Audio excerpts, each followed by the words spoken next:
सारे वेद, सारे पुराण, सारे शास्त्र, महाभारत, रामायण, गीता, ये सब कुछ 25 वर्ष के अंदर, जब तक राजा विक्रमादित्य कुर्सी पर सिंहासन पर नहीं बैठे, उसके पहले के 25 वर्ष में सब कुछ छुपा दिया। ऐसा छुपाया, ऐसा छुपाया कि राजा भर्तरी भी नहीं ढूंढ पाए थे, उनके पिता भी नहीं ढूंढ पाए थे। जब राजा विक्रमादित्य भर्तरी के जाने के बाद सिंहासन पर बैठे तो उन्होंने पहला काम करा, एक ही चीज करी कि सबसे पहले महाभारत, रामायण, गीता, वेद और पुराण कहाँ छुपे हैं उसको ढूंढा जाए। पृथ्वी को उखेड़ दिया, एक एक जहां जहां पर्दे आदि लगे थे, जितने जितने जो बने हुए थे, सबको तोड़कर उन्होंने वो वेद, पुराण, गीता, रामायण, शास्त्रों को निकाला और निकालकर विद्वान ब्राह्मणों के हाथ में दे दिया, तुम पढ़ो।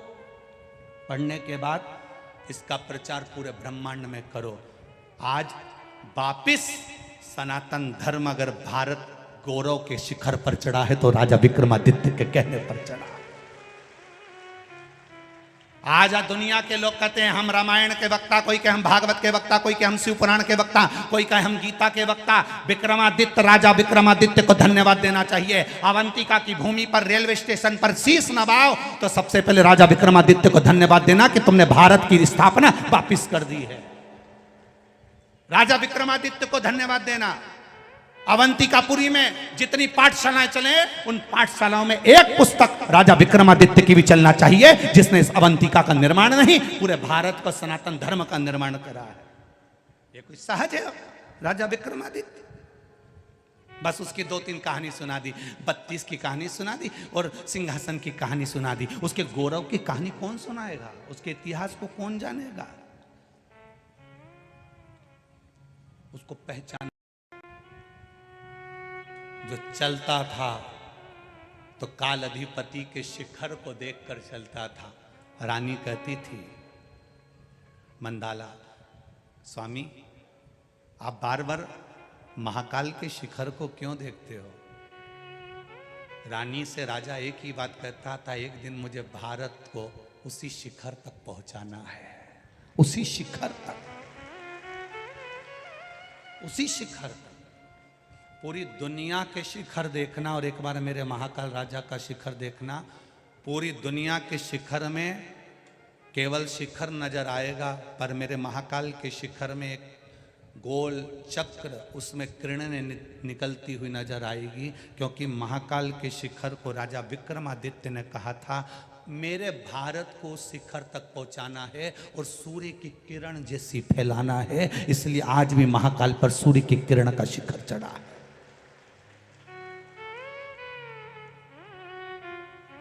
ये महर्षिद्धि। एक बार राजा विक्रमादित्य जा रहे थे और मां हरसिद्धि पांव में नूपुर बांधकर उज्जैन से जा रही थी, उज्जैन से। राजा विक्रमादित्य से रहा नहीं गया।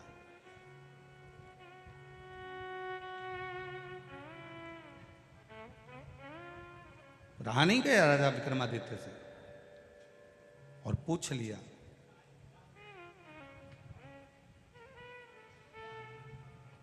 पूछा पहले तो पीछे पीछे चले महर्षिद्धि के। इतनी सुंदर महर्षिद्धि, इतनी सुंदर, छोटी सी कन्या का रूप रखकर महर्षिद्धि जब जा रही थी, राजा विक्रमादित्य पीछे पीछे चलते चलते महर्षिद्धि के पीछे पीछे चलते चलते क्षिप्रा के तट पर जब हरसिद्धि पहुंची और देखा कि इनके लिए तो विमान आया है और ये विमान में बैठ के जा रही है, कहां गई?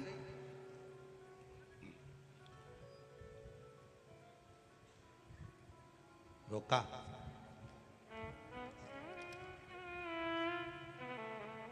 आवाज दी राजा विक्रमादित्य ने, मां मां। छोटी सी कन्या हंसकर उधर चली गई क्षिप्रा के तट पर। विक्रमादित्य फिर हंसकर बोले, मां, ओ मां। छोटी सी कन्या अटखेली करती करती महाकाल वन में घूम रही है, विक्रमादित्य जी उनके पीछे पीछे घूम रहे हैं।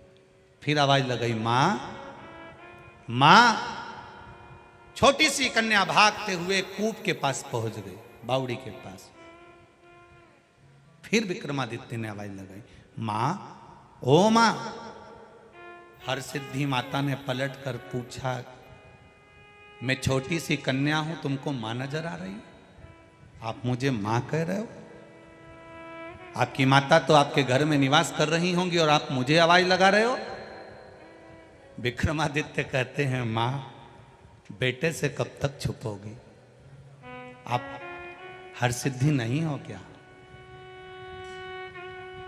कहां जा रही हो? उज्जैनी से, इस अवंतिकापुरी से बाहर। हरसिद्धि ने कहा, मेरे भक्त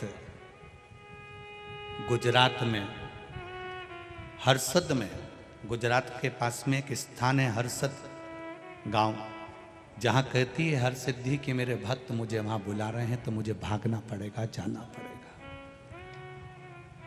विक्रमादित्य जी कहते हैं, माँ, इस अवंतिका को छोड़कर चली जाओगी तो ये अवंतिका वालों का पेट कौन भरेगा? क्योंकि माँ हरसिद्धि, तू ही अन्नपूर्णा है, तू ही लक्ष्मी है। तेरा दर्शन शाम के समय पर अगर कोई करता है ना माँ, तो उसका भंडार कभी खाली नहीं रहता, और तू छोड़कर चली जा रही हरसिद्धि। तो विक्रमादित्य की आंख में आंसू भरे थे आज मां से बात करते हुए। जैसे रामकृष्ण परमहंस मां शारदा से बात करते समय आंख से निरंतर अश्रु बहता रहता, निरंतर। रामकृष्ण परमहंस की जैसे आंख से लगातार आंसू बहता है मां शारदा से बात करते हुए, आज विक्रमादित्य मां क्षिप्रा के तट पर मां हरसिद्धि से बात करते हुए आंख से आंसू की धार बह रही है। एक बेटा अपनी मां से दिल की बात कह रहा, मां, तू चली गई तो भोजन कौन देगा? मां, भोजन कौन देगा? मां, तू चली गई तो संसार का ये अवंतिकापुरी का भरण पोषण कौन करेगा? अवंतिकापुरी, विक्रमादित्य का शासन केवल यही नहीं था, विक्रमादित्य का शासन तो चीन की बॉर्डर तक भी था, नेपाल तक भी था। विक्रमादित्य का शासन कोई साधारण नहीं रहा। तू चली गई मां तो इनका पेट कौन भरेगा? हरसिद्धि मुस्कुराकर कहती है, विक्रमादित्य, तू मुझे पहचान गया, तूने मुझे जान लिया, शायद संसार का पहला जीव है तू जो मुझे पहचान गया, नहीं तो मुझे अच्छे अच्छे नहीं पहचान पाते। कौन जान सकता है? मां, तेरा बेटा ही हूं मां, तेरी गोद में खेल कर बड़ा हुआ हूं मां। इस अवंतिकापुरी में तेरी ही गोद में, इसी रज में मां मैं खेला हूं। कंकर कंकर में मैंने शंकर देखा है माँ, और अपनी माँ को भूल जाऊं ये कहाँ की बात है? हरसिद्धि ने हाथ पकड़ा विक्रमादित्य का और जाकर एक स्थान पर वो बैठ कर कहती है कि तू बता दे विक्रमादित्य, मैं कहाँ रहूं? विक्रमादित्य कहते हैं, माँ, पूरा बंगला तेरा है, जो कमरा तुझे पसंद आए वो कमरा तू रख। हम होते हैं बंगला बनाते हैं तो माँ का कमरा अलग बना देते हैं, इनका कमरा ये रहेगा, मम्मी तुम्हारा कमरा ये, तुम्हारा ये कमरा है, उसमें 2 अलमारी बना दी, एक पलंग बना दिया, थोड़ा बहुत उसमें काम कर दिया। और खुद के कमरे में बेटा अपना कमरा तैयार करता है तो धर्म पत्नी जूड़ा बांध बांध के 25 बार कह देती, फर्नीचर अच्छा बनाना, इंटीरियर अच्छा करना, सुंदर बनाना, सुंदर बनाना। 25 बार पति अपनी पत्नी को गाड़ी पर बिठा के बंगला दिखाने ले जाता, ये अपना कमरा है। पत्नी खुश हो, तुम थोड़ी सी अलमारी ऐसी बनवा लो तो। एक बार माँ के कमरे में बहू ने नहीं बोला कि इसमें एक फोटो भगवान का भी लगा देना, तो माँ 24 घंटे भजन करती रहेगी, स्मरण करती रहेगी। अपने कमरे में ऐसा करवा लो, अपने कमरे में ऐसा करवा लो। विक्रमादित्य, राजा विक्रमादित्य माँ हरसिद्धि से कहते हैं, ये पूरा बंगला तेरा है, ये पूरा अवंतिकापुर तेरा है, माँ तू जहां बैठेगी वो तेरा निवास होगा। बस मां ने कह दिया, राजन सुबह के समय पर आकर तू मेरा स्मरण करना, जहां तू मुझे लाल पुष्प समर्पित कर देगा वहीं यह हरसिद्धि आकर बैठ जाएगी। और मां हरसिद्धि पूरी अवंतिकापुरी में भ्रमण करती करती राजा सवेरे आया, एक पुष्प ले जाकर रख दिया, रखा, मां वहां विराजमान हो गई। आज भी वो हरसिद्धि दुनिया का भंडार भर रही है, दुनिया का भंडार भर रही है। अन्नपूर्णे सदा पूर्णे शंकर प्राण। हमको तो लगता है ये महाकाल राजा ने ये शिव महापुराण की कथा उज्जैन को, लोगों को उज्जैन का इतिहास बताने के लिए रखी है, ऐसा लगता है हमको ऐसा महसूस होता है कि ये महाकाल राजा ने खुद ने रखी कि ये मेरी उज्जैनी, ये दुनिया के लोग उज्जैन में रहने वाले भी भटक रहे हैं। वहां पर कोई को नई पवन उतरी है, नरियल लेके वहां पहुंच गई, कोई ने घूम घूम के 2-4 दाना बता दिया और कह दिया तो वहां अगरबत्ती लेके पहुंच गई। और यहां सारे देवता बैठे हैं, इस भूमि को छोड़कर जाओ तो तुम्हारा भाग्य फूटा है, भाग्य फूटा। ना जाने किस किस के चक्कर में पड़ जाते हो। अरे जिसके चक्कर में दुनिया पड़ी है, पूरा विश्व जो महाकाल राजा का दर्शन करने आता है, पूरा विश्व मां छिपरा का स्नान करने आता है, पूरा विश्व हरसिद्धि माता का दर्शन करने आता है, पूरा विश्व काल भैरव का दर्शन करने आता है, पूरा विश्व गोपाल जी का दर्शन करने आता है, पूरा विश्व चिंतामन गणेश का दर्शन करने आता है। और आप अभी भी संशय में जी रहे हो, अभी भी संशय तुम्हारे मन में, किसी ने कुछ कर दिया होगा। उज्जैन वालों पे कुछ कर दे, फिर वो काल भैरव क्या करेगा? उज्जैन वालों पर, अरे उज्जैन वालों को तो ठाठ से सोना चाहिए।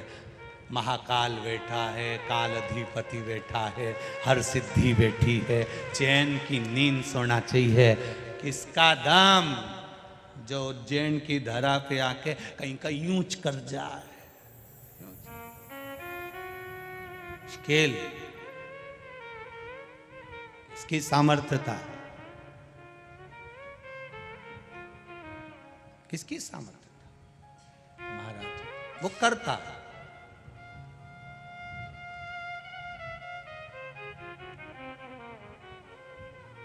महाराज बस उसका किया गया भजन, उसका किया गया स्मरण, उसका किया गया मंत्र जाप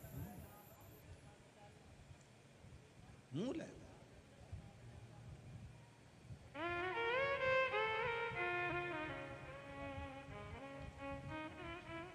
सुन भोले त्रिपुरारी द्वार तेरे आया। आप दिल से उससे कहोगे तो वो दिल से सुनेगा। तो जो लेकर गया है उससे दुगना कोई दूसरा ला कर दे देगा, ये निश्चित है। उसमें दुख का अनुभव नहीं होना चाहिए। एक पत्र आया है, पत्र तो सभी अच्छे हैं पर पत्रों में बड़ा भाव व्यक्त किया है। देखिए बहुत पत्र हैं, उन सभी पत्रों को अच्छा लिखा है।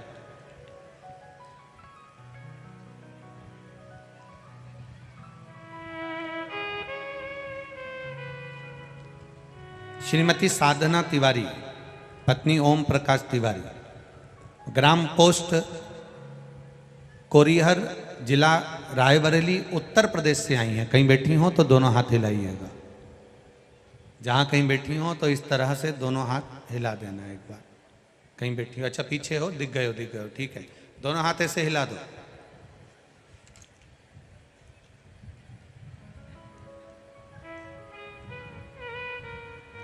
गुरुजी 2017 से परेशान थे। हमारे छोटे बेटे को सर में ट्यूमर हो गया था, जिसका फोटो हमने लगाया।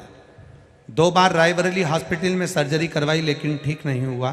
फिर लखनऊ के पीजीआई हॉस्पिटल में दिखाया, वहाँ के डॉक्टरों ने 3 बार सर्जरी करी, फिर भी ठीक नहीं हुआ। गुरुजी 5 बार सर की सर्जरी हो गई थी। गुरुजी कुछ भी हो सकता था लेकिन भोले बाबा की कृपा थी। फिर वहीं पर गांठ हो गई जो मुंबई जांच के लिए गई।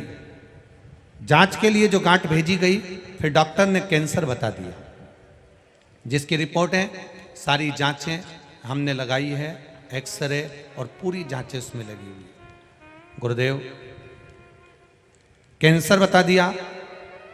24 साल शादी के हो गए गुरुदेव, पति को नींद में उलझने की अर्थात एकदम श्वास रुक जाना, बंद हो जाना, उसकी बीमारी भी लगी हुई है।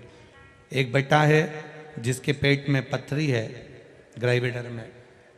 हम सब दुखी थे गुरुदेव, आखिरी में करें क्या। तभी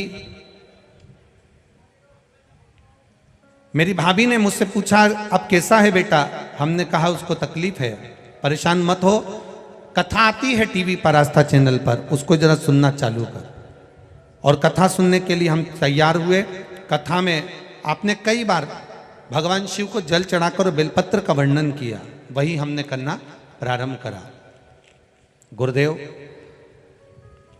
कथा सुनते सुनते 2022 में फरवरी से हम कथा सुन रहे हैं और आपकी कथा काशी भी सुनने गए और बाबा से काशी में पंडाल में बैठकर प्रार्थना करके आए थे कि मेरे बेटे को कैंसर बताया है, बस ये ठीक हो जाए, ऐसी कृपा करना।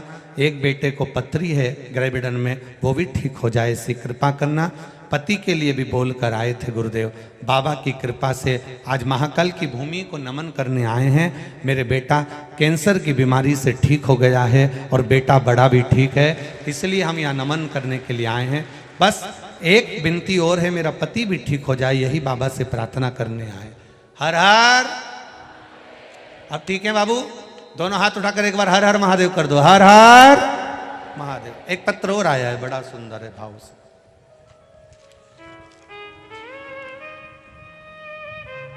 मैं प्रीति चंदेल, इटारसी, जिला होशंगाबाद, मध्य प्रदेश से हूं। कहीं बैठी हो तो हाथ हिलाइएगा,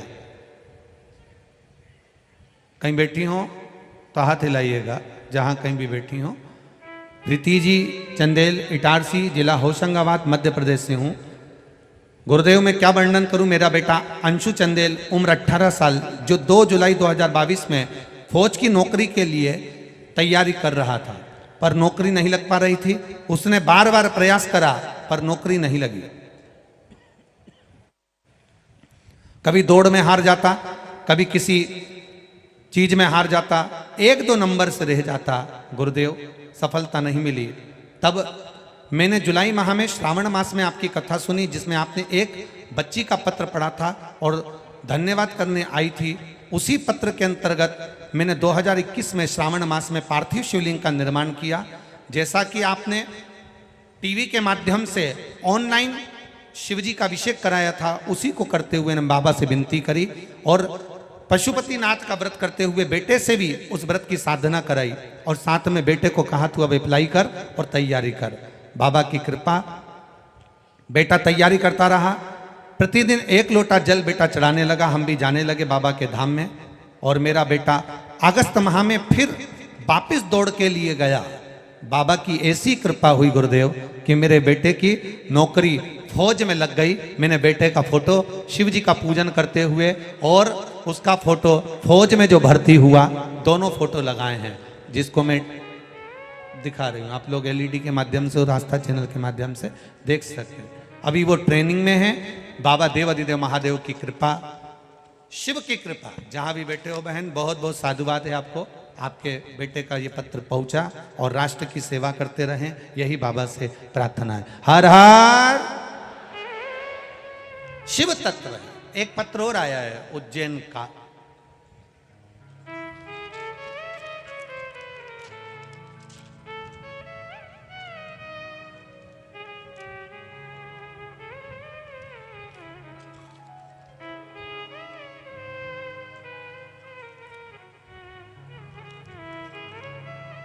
पत्र ढूंढेंगे। उज्जैन की एक माता जी ने लिखा है,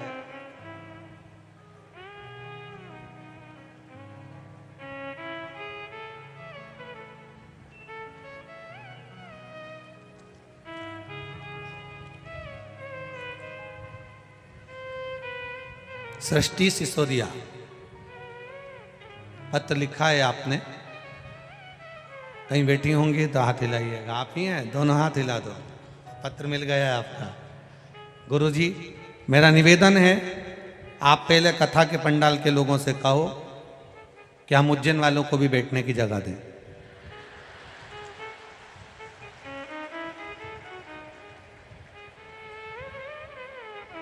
बोल बम का नारा है और बाबा ये नारा है। बेटी सृष्टि, बहुत सुंदर बात आपने कही है। पहले तो निवेदन करूं कि ये पूरा पंडाल आप लोगों का ही है। ये तो आए हैं, मेहमान हैं, कथा सुनेंगे, चले जाएंगे। पर आपने एक लाइन लिखी है, हम भी तो अभी तक टीवी पे कथा सुनते थे, पहली बार तो उज्जैन में हुई है। हमारा भी तो मन करता है कि पंडाल में बैठकर कथा सुने। किसी से भी कहो 1 इंच नहीं खा सकते, वो तो हम इंतजार करते रहते हैं कब आप भजन गाओ। आप भजन गाते हो और हम अंदर भरा जाते हैं, ये नाचती रहती और हम बैठ जाते हैं। शिव जी की कृपा है गुरुदेव, पर कृपा है महादेव की। आपने एक लाइन लिखी है गुरुजी, पूरे पंडाल में किसी से भी मिलो, उससे मिलने पर ऐसा लगता है कि मेरे महाकाल से मिल रही हूँ। बहुत बहुत बढ़िया, बाबा की कृपा। बैठो बेटा, संतुष्टि। बहुत बहुत साधुवाद। सृष्टि सिसोदिया, आपको साधुवाद, जो आपने बहुत सुंदर बातें यहाँ पर कही, शिव तत्व को जाना। बोल बम का नारा है। आवाज नहीं आई, जरा दमदारी से बोलो, बाबा ए। उसके भरोसे पर जी, भोलेनाथ दया करना, मैं तेरे भरोसे हूँ, मेरे बाबा दया करना, मैं तेरे भरोसे हूँ। शिव तत्व कह रहा है। मैनावती ने कहा अपने भाई भर्तरी से, दूसरा संवाद कहा।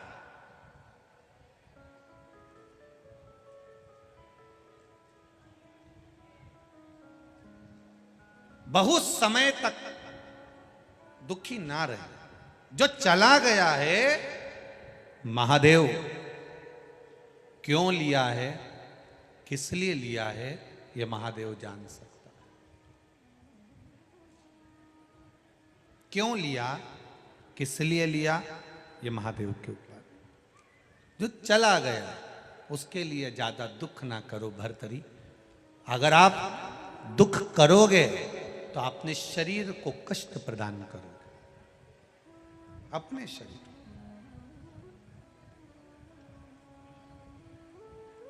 बहुत बीमारियां चल रही है, बहुत बीमारी है।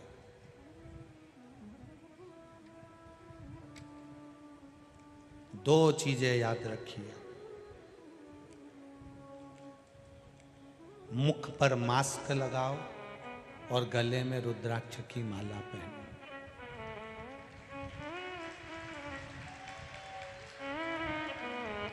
बहुत बीमारियां चल रही है, दो चीजों का ध्यान रखो, मुख पर मास्क लगाओ, गले में तुलसी या रुद्राक्ष की माला पहनो। मुख पर मास्क लगाओगे तो शरीर बचा रहेगा, गले में माला पहनते रहोगे रुद्राक्ष की तो सनातन धर्म बचा रहेगा।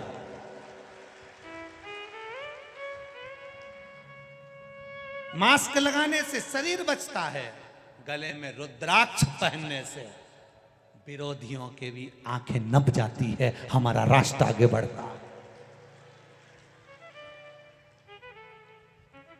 मुख पर मास्क हो और गले में रुद्राक्ष या तुलसी की माला हो।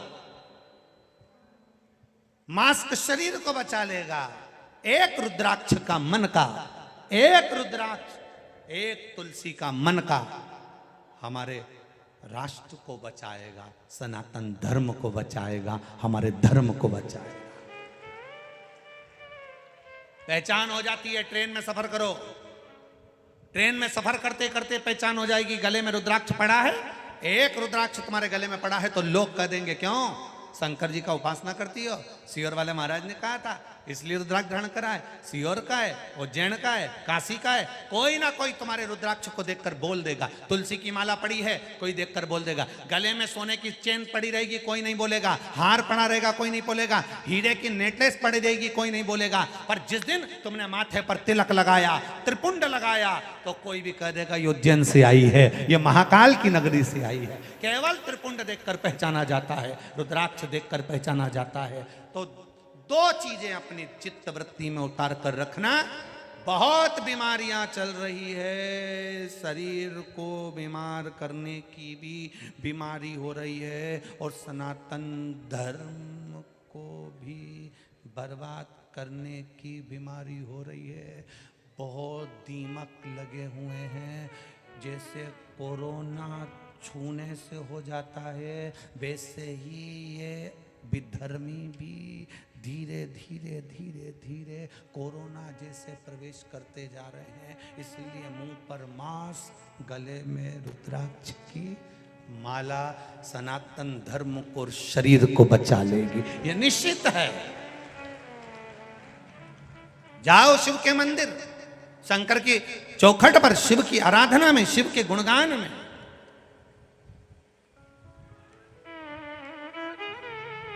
जाओ, घर के एक एक बच्चे की आदत डाल दो, शिव मंदिर जा। बच्चा कहेगा माँ शंकर के मंदिर क्यों भेज रही है, माँ शंकर के मंदिर क्यों भेज रही है।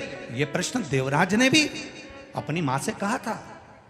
देवराज ब्राह्मण ने 4 बार अपनी माता से प्रश्न किए, माँ तू मंदिर क्यों जाती है, तू शिवालय का निर्माण क्यों करती है, तू शिवलिंग क्यों बनाती है, शंकर की आराधना क्यों करती है, शिव तत्व को क्यों ज्ञात करती है। माँ शंकर के मंदिर जाने से क्या होता है। जब देवराज के प्राण छूटे, चोरी करने वाला वो देवराज जब अपने प्राणों को त्यागता है और शंकर भगवान उसको नंदी पर बिठाकर लेकर कैलाश जाते हैं, तो उसने सारे भृंगी श्रृंगी से पूछा कि मैं तो चोर था, पापी था, फिर मुझे ऐसा कौन सा पुण्य का फल मिला कि मुझे कैलाश धाम मिला। तो कह दिया तेरे घर की माँ शंकर के मंदिर में 1 लोटा जल चढ़ाती थी।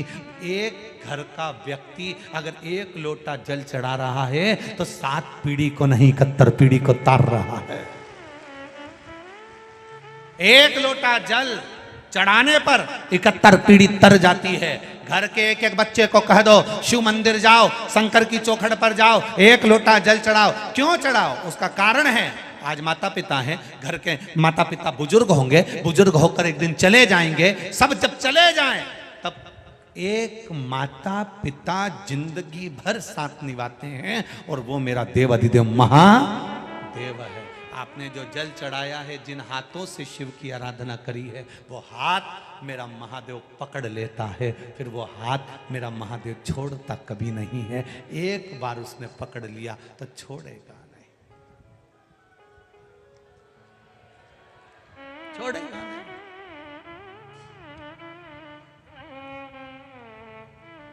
सारी समस्या का हल होना चाहिए। और आप भी 50 बार लोगों से कह सकते हो 1 लोटा जल चढ़ाओ, शिव जी का आराधना करो, शंकर का भजन करो, शिव स्तुति करो, शंकर का गुणगान करो। इन पत्रों में एक बेटी ने पत्र लिखा। उस बेटी ने पत्र में लिखा कि मैंने नौकरी के लिए इतने साल से परेशान थी, इतना करा इतना करा इतना करा, आखिरी में मैं क्या वर्णन करूं गुरुदेव। बाबा की कृपा से शैलेंद्र कुमार कुशवाहा, श्री बदाम सिंह कुशवाहा, ग्राम शंकरपुर, कटाफोरी, जिला फिरोजाबाद, उत्तर प्रदेश से आया। कहीं बैठे हो तो हाथ हिलाइएगा, कहीं बैठे हो तो हाथ हिलाइएगा, जहां कहीं भी बैठे हो। बाबा की कृपा का क्या वर्णन करूं। मेरा मोबाइल नंबर यह है गुरुदेव। मेरी धर्मपत्नी विनीता कुशवाहा जो पिछले 6 वर्ष से एग्जाम दे रही थी, पर हर बार गुरुजी वो 1-2 नंबर से रह जाती थी। प्रयास किया, कोई सफलता नहीं हाथ लगी। गुरुजी हमारे रिश्तेदारों ने कहा था टीवी पर शिव महापुराण की कथा आती है, वो आप सुनो। और शिव पुराण में कभी कभी, वो रोज तो नहीं बोलते, पर कभी कभी ऐसा बता देते हैं, उसको करना जरूर। पशुपतिनाथ का व्रत का वर्णन आपने एक कथा में कह दिया, हमारी पत्नी ने और हमने करना प्रारंभ करा। गुरुजी 3रा सोमवार था, और उसी सोमवार को रिजल्ट आना था। बाबा की कृपा ऐसी हुई, मेरी पत्नी DSSS B में TGT के पद पर पदस्थ हो गई और उसका अध्यापिका के रूप में उसका सिलेक्शन हो गया और उसकी नौकरी लग गई। बहुत बहुत साधुवाद। शिव तत्व को जान, अर्थात हम शंकर को पहचाने, हम शिव के नाम को पहचाने। हम कहीं ढोंग प्रपंच या छल की ओर ना जाकर, ये सारा छल छोड़कर हम एक लोटा जल की ओर जब आगे बढ़ेंगे तो निश्चित है महादेव हाथ पकड़ेगा। मेरे बाबा दया करना, मैं तेरे भरोसे हूँ, ना घर के भरोसे हूँ, ना परिवार के भरोसे हूँ, ना घर के भरोसे हूँ, ना परिवार के भरोसे हूँ। मेरे बाबा दया करना, मैं तेरे भरोसे हूँ। मेरे बाबा दया करना, मैं तेरे भरोसे हूँ। आओ उससे, आप दिल से उससे प्रार्थना। क्यों रोना किसी गम के लिए? हो गया, खा गया, ले गया। मैनावती कह रही है अपने भाई से, अधिक दुख जीवन में तकलीफ पैदा कर देता, अधिक दुख।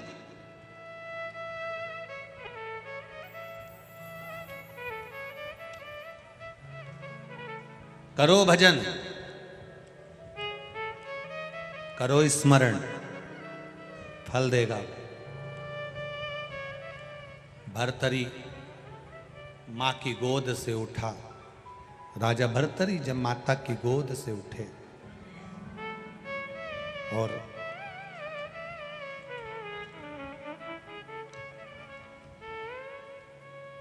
माता की गोद से जब राजा भर्तरी उठते हैं,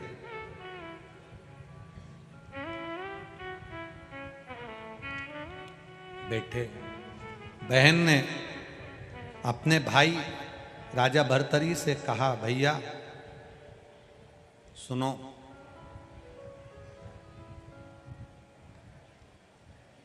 या तो राष्ट्र की सनातन धर्म की रक्षा के लिए आप सिंहासन संभालो, या फिर अपने इस मनुष्य देह को, जो मानव का शरीर मिला है, इस देह को परमात्मा में लगा।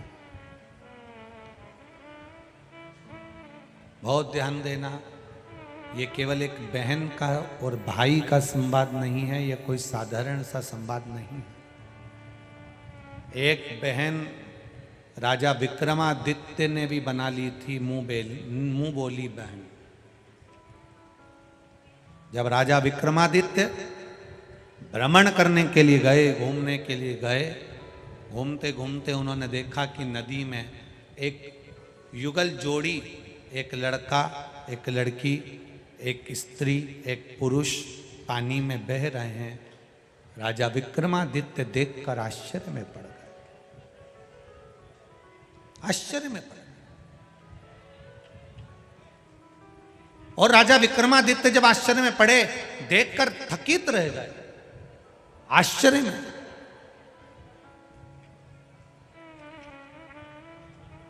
थकित।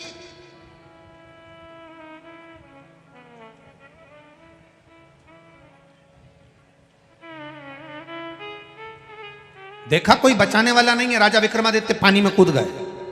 कूद कर उन्होंने दोनों, वो स्त्री और पुरुष को, वो नवयुगल जोड़े को बाहर निकाला। पूछा, कौन हो तुम? दोनों ने कहा, हम एक राज्य के युवराज और ये बेटी हैं, राजकुमारी हैं। अपने माता पिता और परिवार के साथ में नदी में भ्रमण कर रहे थे। तेज पानी का बहाव आया, बवंडर आया, उसमें पानी में सब हमारे परिवार चले गए और हम दोनों तैरते तैरते यहाँ पहुंच गए। आपने हमें बचा लिया। राजा विक्रमादित्य जिस लड़के और लड़की से बात कर रहे थे, उसमें जो लड़की थी, जो राजकुमारी थी, वो बड़ी सुंदर थी, अति रमणीय, बहुत सुंदर, जिसको देखकर देवता भी अप्सराओं को भूल जाए, इतनी सुंदर वो राजकुमारी थी, इतनी सुंदर राजकुमारी, जिसको देखकर देवताएं भी अप्सराओं को भूल जाएं, इतनी सुंदर वो राजकुमारी का जब दर्शन किया और उन दोनों को लेकर राजभवन में गए। राजभवन में जाने के बाद सारे साज सजा दिए गए कि आप यहाँ निवास करो, भोजन करो, पानी पियो, आनंद से रहो, मना नहीं, आपके राज्य में हमें भेज दिया जाएगा।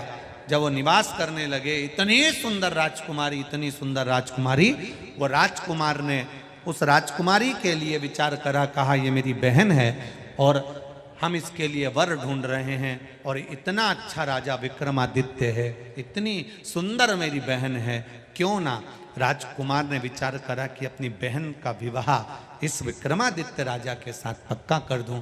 पर राजा विक्रमादित्य ने उन दोनों को रखा, जिमाया, पानी पिलाया, भोजन कराया, वस्त्र दिए, आभूषण दिया, रखा। खुश होकर राजकुमार ने राजा विक्रमादित्य से एक बात कह दी कि महाराज मैं बड़ा प्रसन्न हूं और प्रसन्नता के कारण कुछ आपको देना चाहता हूं, आप स्वीकार करेंगे? आप लेंगे?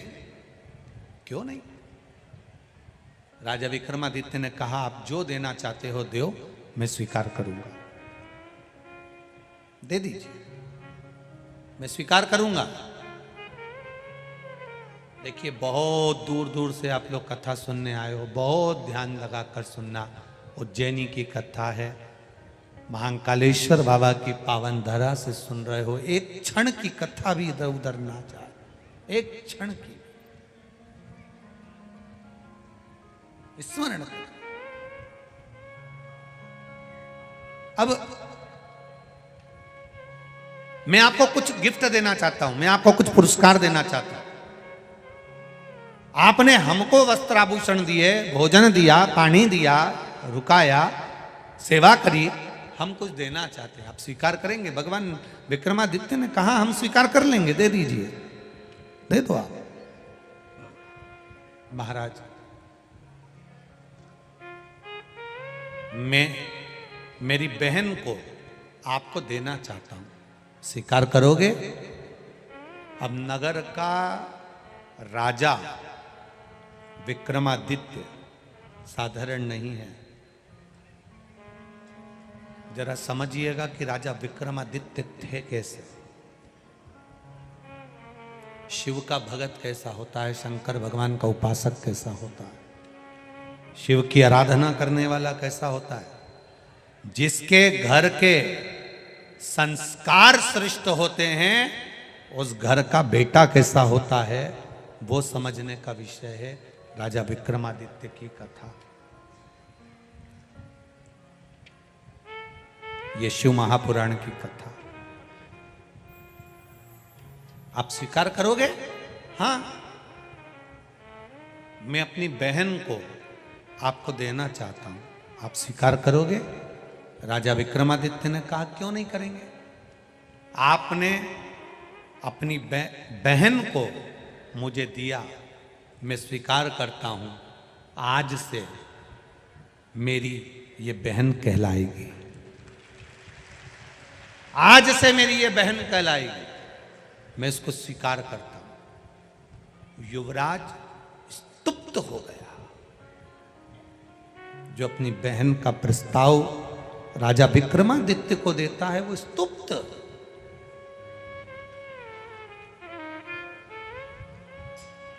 विचार करना जरा, राजा विक्रमादित्य के शब्द को सुनिएगा और अपनी जिंदगी में उतारिएगा। युवराज कहता है मैंने अपनी बहन आपको दी और आपने उसको बहन बना लिया। राजा विक्रमादित्य कहते हैं सुनो, ए युवराज, एक शब्द याद रखना, जिसको पानी पिलाओ, जिसको भोजन कराओ, जिसको वस्त्र दिलाओ, जिसको आभूषण दिलाओ, जिसको तुम अपने घर में पनाह दो, जिसको तुम किसी भी रूप में कृपा करो, करुणा करो, दया करो,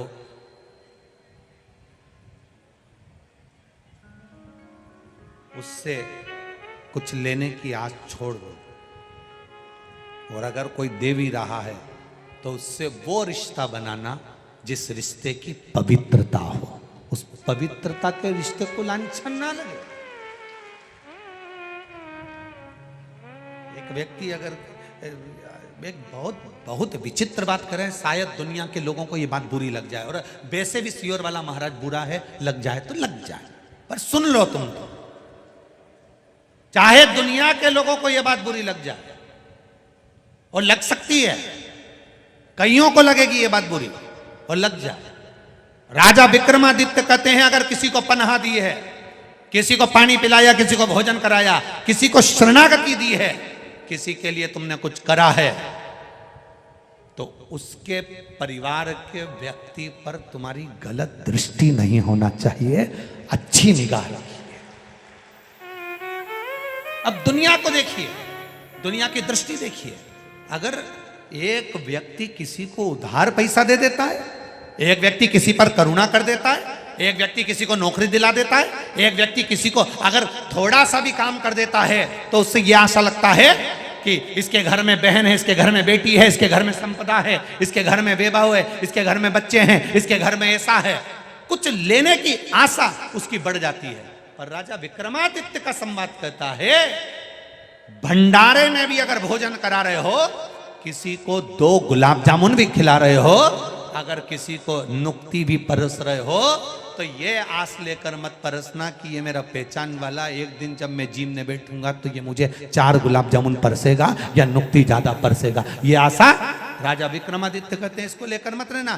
पर आज की जो अभिलाषा है, आज का जो क्रम है, आज का जो विचार है, वो बिल्कुल उल्टा है, बिल्कुल उल्टा। हमने इसके लिए यह करा तो इसको हमारे लिए यह करना चाहिए। आशा क्यों लगाई? शिवपुराण करी आशा एक राम जी से दूजी आशा, छोड़ दो नाता एक राम जी से दूजा नाता, साधु संगे राम रंगे अंग अंग, रंगी और जाई विधि राखे राम, ताई विधि रही। क्यों कहा?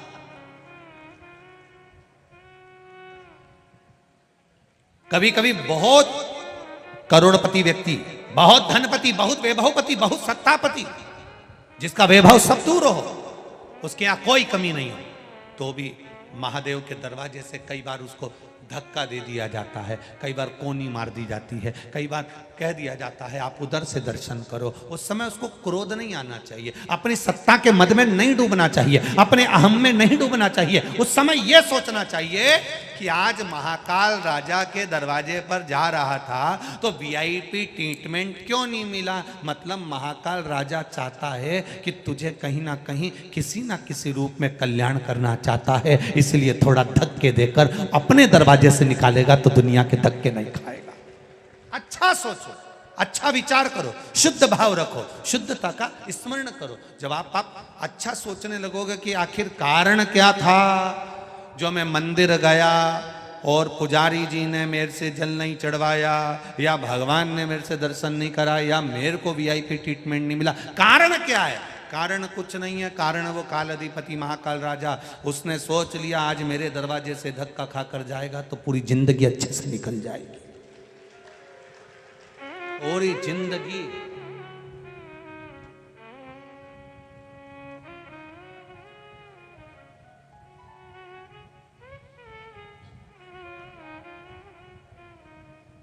पूरा जीवन एक आनंद के साथ निकल जाए।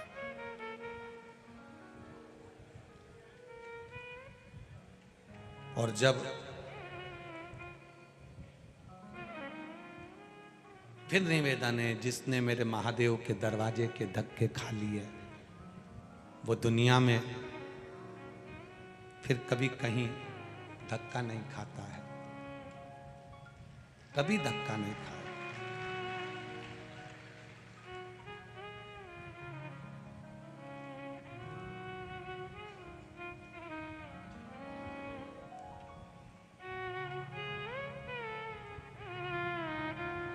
एक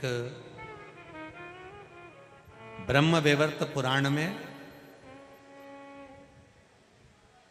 ब्रह्मा खंड में अध्याय नंबर 11 में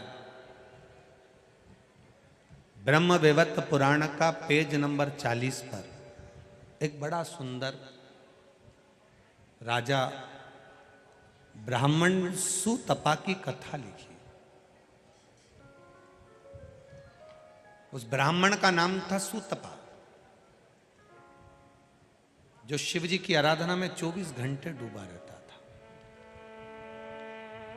24 घंटे।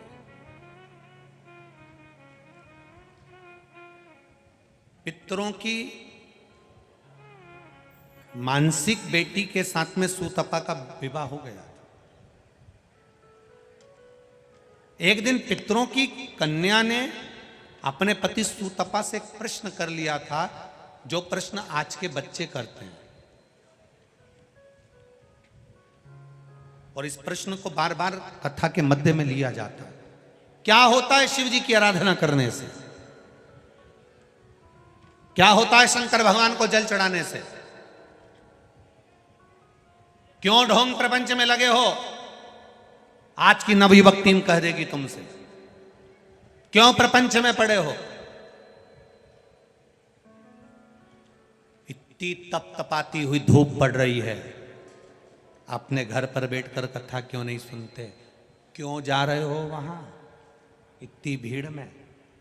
क्यों जा रहे हो वहां इतनी तपन में?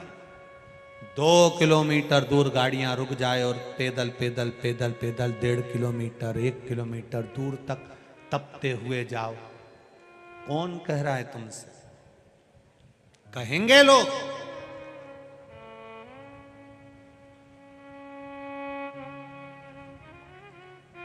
तपता हुआ सूर्य की किरण तप रही है और आप चले जा रहे।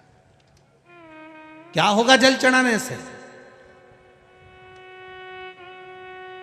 क्या मिलेगा आपको शिव महापुराण से?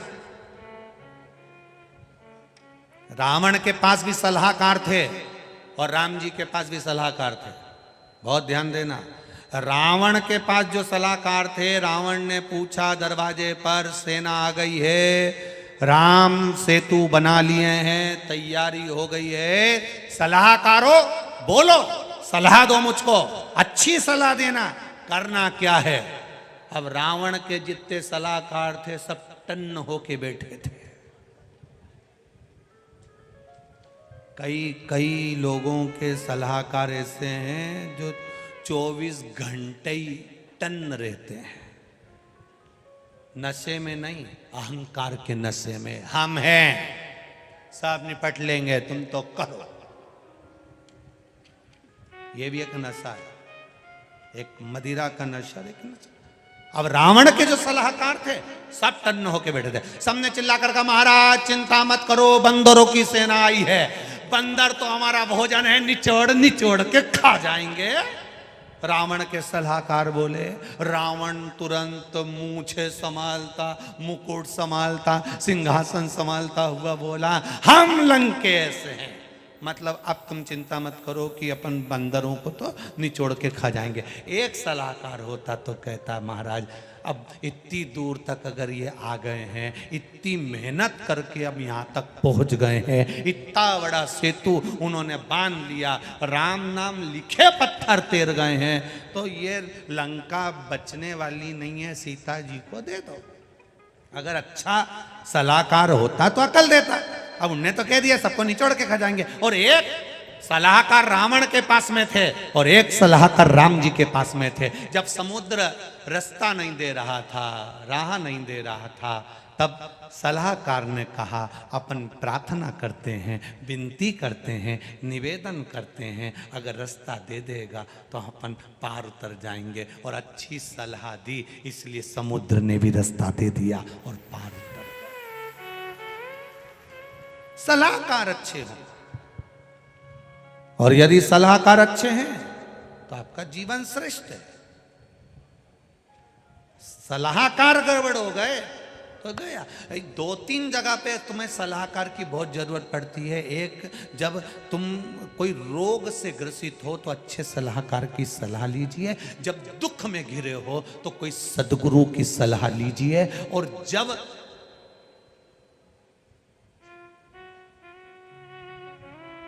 वस्त्र पहनो तो भी अच्छे सलाहकार की सलाह से पहनो। यहां से फटे चीथड़े मत पहनो। अच्छे सलाहकार, पार्लर पर जाओ तो जो अच्छा सलाह दे तुमको, जो कह दे यूं चोटी को निकाल के नहीं यूं करी लो, और ऐसा रिंग लगा दे, सब गुलदस्ता जैसा, और उनमें से बाल यूं निकाल दे, बक्कल लगा के, और तुम्हारी आँखों को यहाँ से नीली पीली करके, और ऐसा मुंडा, एक तो दांत लंबे, ऊपर से कत्थई कलर की लिपस्टिक लगाई दी, बहुत दिया, और 4 बिंदी चिपका दी, एक यहाँ चिपकाई ने, एक यहाँ चिपकाई ने, एक यहाँ चिपकाई। फिर किसी ने सलाह दे दी ने, वो नाक की नथनी यहीं पहन लो, यहीं लटका के घूमे, फिर कहीं का कह दे यहीं जबी दो, और फिर साड़ी पहन रही थी ने, किसी ने कह दी तो ये ऐसी पटली ले के और ऐसा बक्कल लगा के धरी, अब यूज धरी बैठी। अब जब से कथा में बैठी ऐसी कैसी बैठी, ऐसी कैसी। अब पड़ोसन भी कह रही थोड़ा नब जा।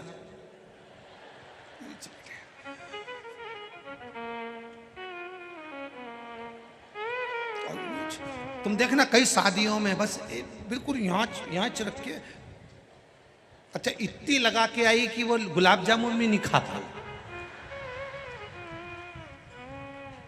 और आजकल बफेट में गुलाब जामुन भी बड़ी, और इसकी आदत शुरू से पड़ी क्योंकि इसकी मम्मी ने छोटी छोटी बना के एक में निपटा देती थी। इतनी बड़ी गुलाब, अब इधर से टोरा टोरी रोए, मम्मी हमको, मम्मी हमको। अब ये कटोरी में प्लास्टिक की गुलाब जामुन, एक छोटी सी लकड़ी की चम्मच, अब वो पे बड़ी मुश्किल से तो 2 घंटे से लगी थी, तब चम्मच पे गुलाब जामुन आई, सीधी सीधी चम्मच, उस पर बड़ी मुश्किल से गुलाब जामुन। इतने में छोरा छोरी के हमको हमको, इतने से मुंह फड़ा, मतलब पूरी जैसी भी लग गई पूरी। तब जाकर किले तक गुलाब जामुन पहुंची, तब पहुंची। सलाहकार अच्छे होंगे, अच्छे भी। रावण के सलाहकार बेकार थे, इसलिए रावण धराशायी होकर गिर गया। राम जी के जितने सलाहकार थे वो सब सत्संग में जाकर बैठते थे रोज, तो उनको सत्संग में सलाह अच्छी मिलती थी, इसलिए विजय हो जाते। क्या मिला? सुतपा नाम के ब्राह्मण की पत्नी, जो पितरों की मानसिक बेटी है, वो उसके पुत्र, वो पत्नी कह रही है अपने पति से, ये आप जो आराधना करते हो, आप जो भगवान शिव की आराधना में लगे रहते हो, मैं आपकी अर्धांगिनी हूं, मैं आपके साथ रहती हूं, आप मेरी ओर ध्यान नहीं देते जितना आप शिव जी की ओर ध्यान देते हो। इसका फल क्या मिलेगा? इसका फल क्या प्राप्त होगा? क्या फल मिल सकता? एक दिन सुतपा ने अपनी पत्नी से कहा, इसका फल ब्रह्म वैवर्त पुराण का ब्रह्माखंड 11वें नंबर का अध्याय, पेज नंबर 40, ब्रह्म वैवर्त पुराण कहती है, सुतपा की कथा में ब्राह्मण सुतपा ने कहा अपनी पत्नी से, पितरों की मानसिक बेटी से कहा कि शिव की आराधना करने का फल ये होता है कि घर में जो संतान होती है वो संतान पूरे विश्व में आनंद का सुख प्रदान करती है, किसी को दुख नहीं देती, सबके दुख का हरण करती है। वाह! एक बेटा वो पितरों की जो मानसिक बेटी सुतपा ब्राह्मण से ब्याही थी, उसके घर में एक बेटे का जन्म हुआ जिसका नाम कल्याण मित्र हुआ। क्या नाम था? कल्याण मित्र।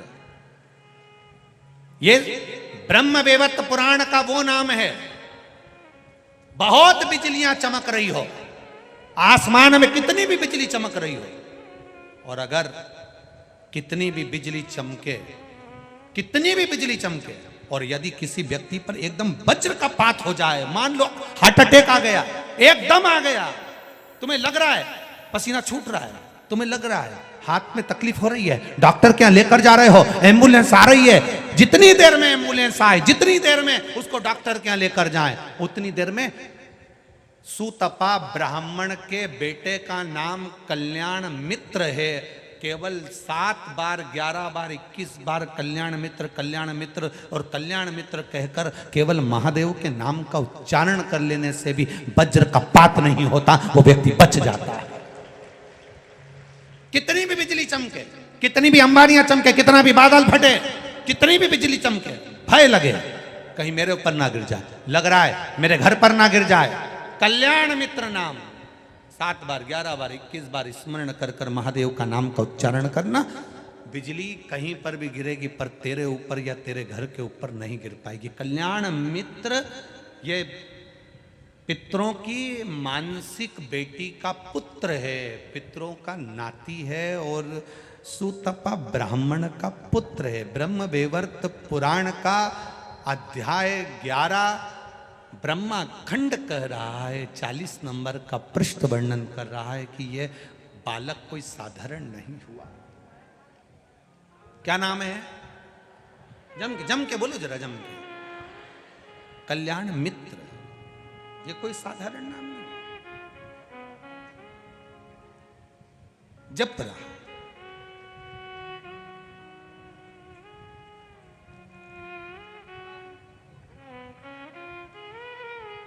कई लोग कल्याणेश्वर महादेव भी कहते हैं, ध्यान देना जरा सा। कल्याणेश्वर महादेव का महत्व क्या होता है? ब्रह्मवैवर्त पुराण में पितरों की जो अन्य बेटियां थीं, उन्होंने जो अनुष्ठान किया था, जब नाती, पितरों का नाती जब घर पहुंचता था, उसका जब लालन पोषण करती थी और वो शिव की आराधना करता दिखता था, तो उसका नाम कल्याणेश्वरी रखते थे। एक निवेदन आप सबसे रहेगा, जिनके लीवर में, किडनी में तकलीफें रहती है, डॉक्टर को दिखाते रहो, जांच कराते रहो। डायलिसिस भी चल रहा हो तो भी डॉक्टर को दिखाते रहो और इलाज कराते रहो, जांचें कराते रहो, डॉक्टर की दवाइयाँ लेते रहो, मना नहीं। पर दवाई को लेते हुए, डायलिसिस करवाते हुए किडनी लीवर पे सूजन आ गई हो या भोजन नहीं पच रहा हो, वोमिटिंग ज़्यादा आ रही हो, उस समय पर कल्याणेश्वर महादेव का स्मरण कर कर भी अगर आप शंकर जी को जल चढ़ाकर मात्र 2 बूंद जल भी, थोड़ा सा, एक छोटी सी चम्मच के बराबर जल का भी अगर कल्याणेश्वर महादेव के नाम से आचमन कर लेते हो, तुरंत 5 से 7 मिनट लगता है और शरीर को एकदम आराम मिलना प्रारंभ हो जाता है। कल्याणेश्वर महादेव,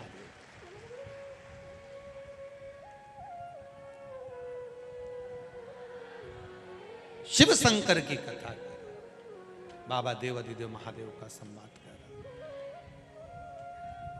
और जब, ये कोई साधारण सा नाम नहीं है, दोनों नामों का स्मरण फिर से करिए। सुतपा के पुत्र का नाम क्या था? जम के बोलो जरा, कल्याण मित्र। याद हो जाना चाहिए आपको, हर कभी किसी भी जगह पर तुम्हें याद आ जाएगा। कोई संकट की घड़ी में भी पड़ा है, उस समय पर कल्याण मित्र का नाम लेकर आपने जल का आचमन भी कराया तो उसमें फल प्राप्त हुई। डॉक्टर को दिखाने जाओ, एम्बुलेंस आए, उतनी देर में कल्याण मित्र का स्मरण होना चाहिए। जब लगे भूल गए नाम, तो कल्याणेश्वर महादेव का नाम ले लो। महादेव तो महादेव है, करुणा करने वाले, उसका मात्र नाम उच्चारण ही बहुत है। अकाल मृत्यु वो मरे जो काम करे चंडाल का, और काल उसका क्या बिगाड़े जो भक्त हो महाकाल का। कल्याणेश्वर, तो 2 नामों का स्मरण रहेगा आज की कथा में। पहला सूतपा का पुत्र कल्याण मित्र, और दूसरा पा है कल्याणेश्वर महादेव।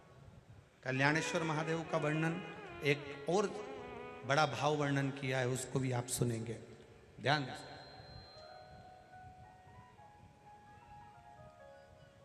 मान लो कोई अपनी प्लाट है, कोई अपनी जमीन है, कोई अपनी भूमि है, कोई अपना घर है, आपने किराए से दिया, कोई किसी को कोई कार्य के लिए दिया और उसने उस पर कब्जा कर लिया, नहीं छोड़ता, बहुत प्रयास कर लिया, अदालत तक में केस पहुंच गया, तब भी कल्याणेश्वर महादेव का 108 चावल का दाना या 108 श्वेत पुष्प की पत्ती, सफेद फूल की कोई भी पत्ती बाबा कल्याणेश्वर महादेव के नाम से किसी भी शिवालय में, किसी भी शंकर के मंदिर में, जो अपने घर के पास हो, हम ये कभी आपसे नहीं कहते कि आप बहुत दूर जाइए, आप तो आपके घर के पास में जो शिवालय, आपके घर के पास में जो शंकर का मंदिर हो, आप वहां जाओ। प्रदोष काल के समय पर 108 चावल का दाना कल्याणेश्वर महादेव के नाम से आप समर्पित करिए, शिव का स्मरण करिए, बाबा से वही 108 चावल के दानों में से 107 दाने वापस लेकर आ जाइए, और वो दाने आप अपने कक्ष के अंदर बस बाबा से प्रार्थना कर आ जाओ कि बाबा अब आपको संभालना है, आपको साधना है। ना तो हमको मंत्र आता है, ना हमको तंत्र आता है, ना हम विद्या जानते हैं, ना हम साधना जानते हैं। शंकर का जो भक्त है, शिव का जो उपासक है, उसको कुछ आए ना आए, शंकर के भक्त को बस निर्मल मन रखना है, क्योंकि राम कथा भी कहती है निर्मल मन सो मोई पावा। आपका मन अगर पवित्र है, हृदय अगर पवित्र है, तो भगवान मिल जाता है। अब तुम मंत्र तो सब जानते हो, साधना सब जानते हो, 2 घंटे तक आंख बंद करके बैठे रहते हो, हम 3 घंटे तक माला जपते हैं, हम वेद पुराण शास्त्र सब कुछ जानते हैं, उसके बाद भी तुम अपशब्द कहते हो, अहंकार में फूल गए, कपट में फूल गए, किसी के लिए आड़ा टेढ़ा बोल दिया, किसी के लिए अपशब्द बोल दिए, अपने लिए ही जीने लगे, तो वो एक आनंद नहीं है। आप मंत्र भी नहीं जानते चलेगा, आप साधना भी नहीं जानते चलेगा, आप किसी पुस्तक को भी नहीं पढ़ते चलेगा, आप कोई चालीसा भी नहीं पढ़ते चलेगा, आप कुछ भी नहीं जानते, बस एक चीज जानते हो, जैसे वो कड़प शिकारी वन में रहता है, और वन में रहते रहते उसने एक शिवलिंग देख लिया, और शिवलिंग को देखने के बाद उसके मन में भाव जागृत हो गया कि मैं भी आराधना करूं। जल चढ़ाने के लिए पानी का लोटा नहीं, तो मुंह में पानी भर लेता है, मांस ले आता है, पत्तियां तोड़ लाता है, शिवजी को चढ़ा देता है। शिवजी प्रसन्न हुए थे कि नहीं हुए थे? बोलो बोलो, जम के बोलो, हुए थे ना। भगवान शंकर प्रकट हो गया। अब उसने लोटा भर के पानी नहीं चढ़ाया, उसने बेलपत्ती भी नहीं ढूंढी, उसने तो जो पत्तियां मिल गई चढ़ा दिया। वो तो मांस लेकर आ गया, उसको क्या मालूम की है क्या खाए। भगवान ने ना तो मांस देखा, भगवान ने ना तो पत्ती देखी, और भगवान ने ना तो जल देखा, बस भगवान ने एक चीज देखी। जब लीला रची, पुजारी जी ने, पंडित जी ने शंकर भगवान के शिवलिंग को पिंजरे में बंद कर दिया, लोहे का पिंजरा लगा दिया। ना जाने कौन मूर्ख आता है, भगवान पर मांस चढ़ा के चले जाता है, लोहे का पिंजरा लगा दिया, और लोहे का पिंजरे से शिवलिंग को बंद कर दिया। पंडित जी चले गए, कड़प ने आकर देखा कि पिंजरे की एक लोहे की टांग टूटकर शंकर भगवान के शिवलिंग पर लग गई, उसमें से खून बह रहा है, खून। कड़प ने सोचा भगवान की आंख फूट गई है, इसीलिए खून बह रहा है। कड़प ने त्रिशूल उठाया, अपनी आंख निकाली, और जहां से खून आ रहा था वहां पर अपनी आंख को लगा दिया। शिव प्रसन्न होकर प्रकट हो गया। ना मंत्र जानता है, ना साधना जानता है, ना तप जानता है, ना उसने कोई पाठ करा, ना यज्ञ करा, ना अनुष्ठान करा। शंकर भगवान निर्मल मन से प्रसन्न होते हैं। क्या करते हैं? शिव है क्या? आज तक लोग नहीं जान पाए कि शंकर है क्या, शंकर को चढ़ता क्या, शंकर को चाहिए क्या। तुम सोचो शंकर भगवान को हम 1.25 लाख बेलपत्र चढ़ा देंगे तो शंकर जी प्रसन्न हो जाएंगे। शंकर जी की शिवपुराण कहती है 1.25 लाख बेलपत्र चढ़ाने से पहले विचार तो कर कि 1.25 लाख बेलपत्र कौन कौन से पेड़ से तोड़वा के बुलाई तूने।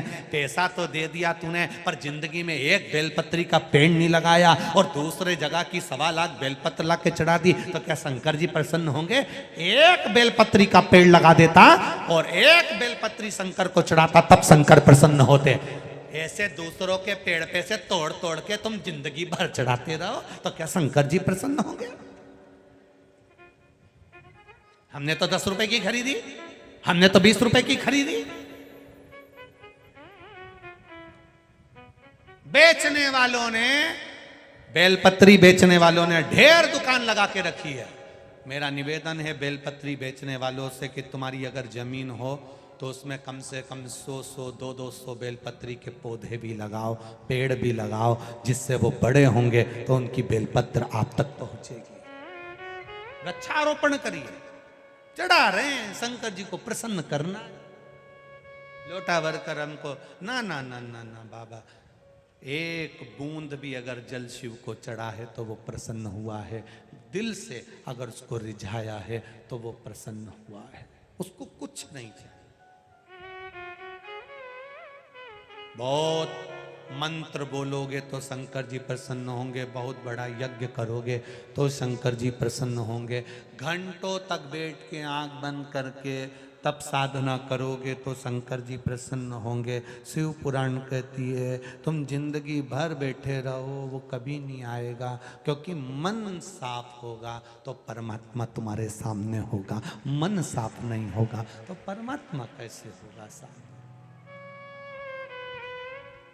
किसी ने एक भजन की बड़ी सुंदर लाइन गाई है, कैसे आएंगे हरि। कोई खड़ा नहीं होगा, अभी हम गा नहीं रहे हो।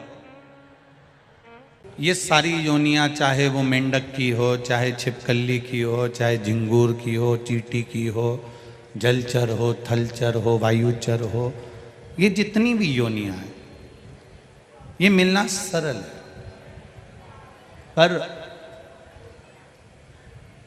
सबसे ज्यादा यदि कठिन है तो मनुष्य की योनि मिलना कठिन है। बहुत जीवन के कुछ ना कुछ पाप कर्म बढ़ते चले जाते हैं तो हमारे को जीवों की योनियां, पशु पक्षी जानवर की योनि मिलती रहती है, पर कहीं हमारे पुण्य की गुल्लक जब भराती है, कोई सत्कर्म की गुल्लक भराती है, तब जाकर हमें ये मनुष्य की योनि प्राप्त हो पाती है, जिसमें बैठकर हम भगवान का सत्संग कर पाते हैं, भजन कर पाते हैं। प्रत्येक योनि में, प्रत्येक जन्म में पति भी मिल जाएगा, प्रत्येक जन्म में पत्नी भी मिल जाएगी, प्रत्येक जन्म में बच्चे भी मिल जाएंगे, प्रत्येक जन्म में खाने के लिए भोजन भी मिल जाएगा, प्रत्येक जन्म में हमें रहने के लिए कोई स्थान भी मिल जाएगा, प्रत्येक जन्म में हमारा भरण पोषण भी हो जाएगा। और शिव महापुराण की कथा कहती है कि प्रत्येक जन्म में भगवान की शिव महापुराण की कथा नहीं मिल पाएगी, जो बड़ा मुश्किल है। यह हर जन्म में नहीं मिल सकती। 84 लाख योनियों में मानव का जो देह है, ये भगवान की अविरल भक्ति को प्राप्त करने का देह है, भगवान के भजन को प्राप्त करने का देह है।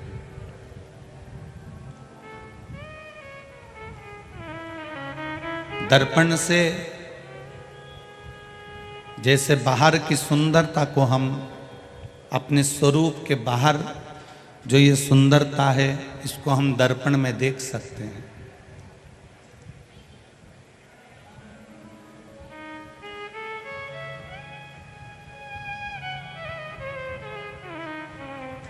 दर्पण आपके बाहर की सुंदरता को दिखा देगा,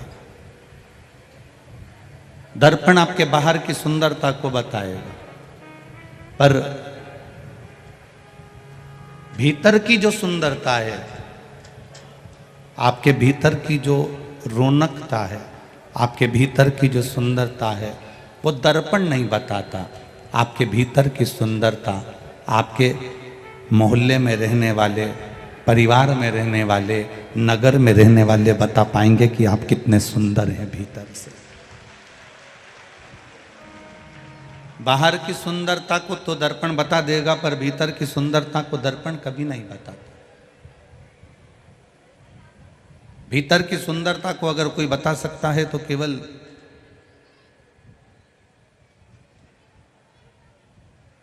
हमारे नगर में रहने वाले, हमारे क्षेत्र में रहने वाले, हमारे आसपास में रहने वाले हमारे भीतर की सुंदरता को बता सकते हैं कि आप कैसे हो। ऊपर से श्रेष्ठ रखने लगना एक अलग विषय है,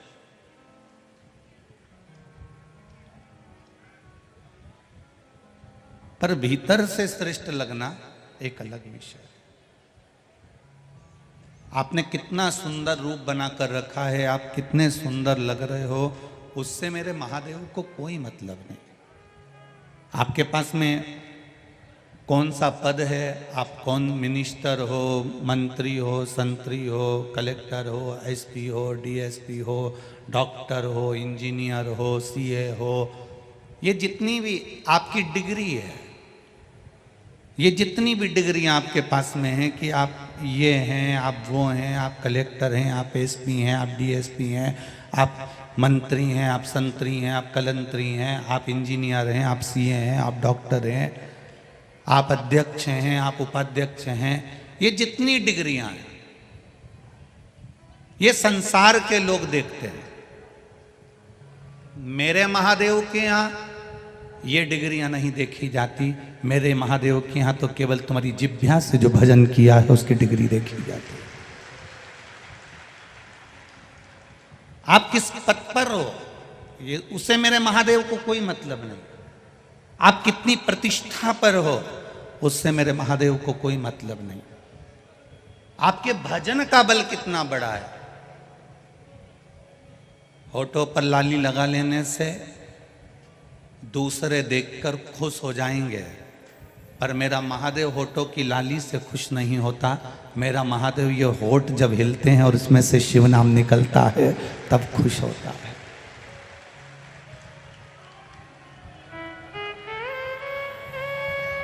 ये लाली से खुश होने वाला मेरा महादेव नहीं है।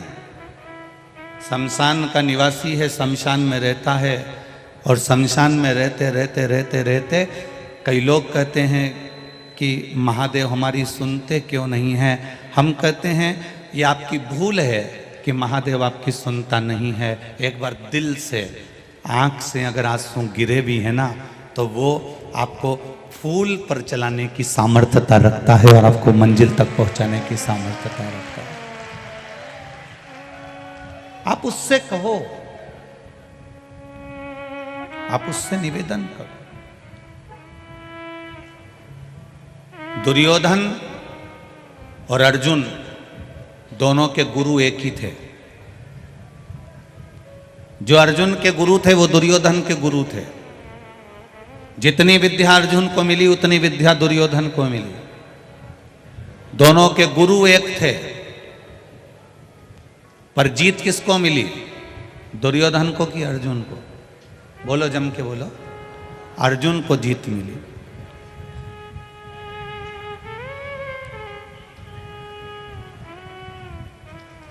दुर्योधन के गुरु और अर्जुन के गुरु दोनों एक थे, पर जीत अर्जुन को मिली। उसका कारण क्या था?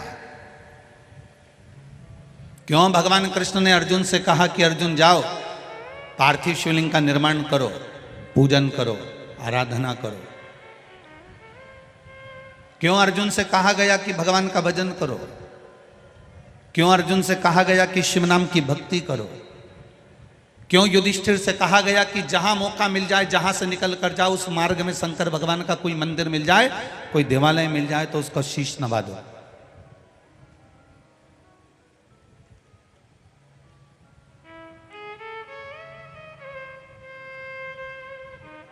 अर्जुन ने एक बार ये प्रश्न भगवान कृष्ण से भी करा कि मैं शिव जी की आराधना करने जाऊं, मैं शंकर जी की आराधना करने जाऊं तो शंकर जी की आराधना से मिलेगा क्या? भगवान कृष्ण ने कहा, अर्जुन तेरा गुरु दुर्योधन का गुरु एक ही है, पर अगर शंकर जी की तूने आराधना कर ली, अर्जुन, युधिष्ठिर, नकुल, सहदेव, भीम, तुमने अगर शिव की आराधना कर ली तो शंकर भगवान की जो सबसे प्रिय चीज होती है, शंकर भगवान को जो सबसे ज्यादा प्रिय है, वो अपने भक्त को भगवान दे देते हैं। ये उनकी आदत है, ये उनकी आदत है। तो अर्जुन ने पूछा कि शिव जी की सबसे प्रिय चीज क्या है? शंकर भगवान का सबसे प्रिय कौन है? शिव जी का प्रिय है कौन? भगवान कहते हैं ये तो मैं नहीं जानता, पर आप शंकर की आराधना करो। अर्जुन, नकुल, सहदेव, भीम, युधिष्ठिर शिव की आराधना में लग गए। ऐसी शंकर की आराधना करी, ऐसी आराधना करी कि एक बार अर्जुन के पास में आकर कोई कह देता है कि अर्जुन एक काम करो कि युद्ध प्रारंभ होने वाला है और तुम द्वारिकाधीश को लेने के लिए चले जाओ। अगर वो द्वारिकाधीश तुम्हारे साथ में रहेंगे तो तुम्हारी युद्ध में कभी हार नहीं होगी। अर्जुन ने कहा, द्वारिकाधीश तो बोले कि शंकर जी की आराधना करो, और शंकर जी की मैं आराधना करने बैठा हूं और आप आकर कह रहे हो कि द्वारिकाधीश को लेने चले जाओ। ठीक है, मैं द्वारिकाधीश को लेने चले जाता हूं। अर्जुन द्वारिकाधीश को लेने के लिए गए, वहां दुर्योधन भी गया था।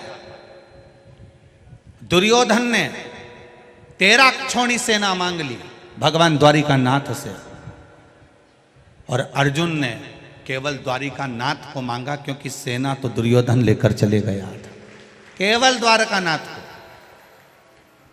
अब अर्जुन ने भगवान कृष्ण को यदि मांग लिया, अर्जुन ने भगवान कृष्ण को प्राप्त कर लिया, अर्जुन ने भगवान कृष्ण को अपना बना लिया। एक दिन अर्जुन और कृष्ण दोनों शांति से बैठे हुए थे, और इतने में अर्जुन ने अपने गुरु से कृष्ण कर लिया, गुरुदेव ये बताओ कि कृष्ण मेरे रथ को क्यों चला रहे हैं, कृष्ण मेरे रथ का संचालन क्यों कर रहे हैं, कृष्ण मेरा साथ क्यों दे रहे हैं। तब गुरु ने कहा, तूने जो शंकर भगवान की आराधना करी थी, शंकर ने अपने सबसे प्रिय कृष्ण को तुझे दे दिया है, और वो कृष्ण ने तुझे समान।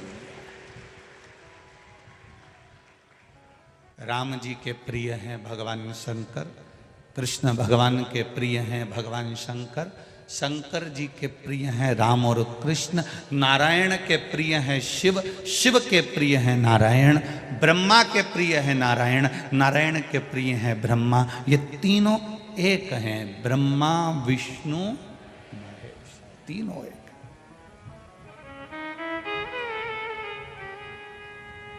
प्रणवाक्षर के माध्यम यह तीनों, ब्रह्मा विष्णु सदा जानत अविवेका, प्रणवाक्षर के मध्य ओम अक्षर के मध्य यह तीनों एका,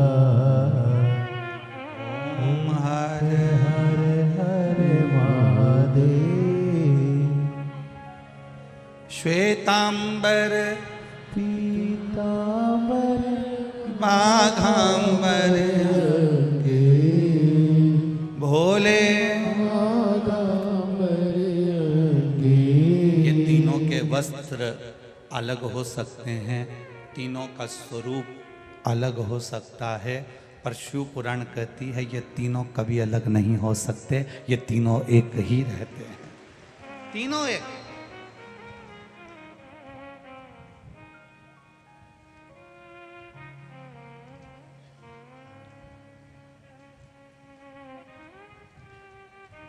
राजा भर्तरी ने अपनी बहन से, और बहन ने राजा भर्तरी को जो 3 बातों का ज्ञान दिया वो बड़ा विचित्र था। उसमें प्रथम, पहली,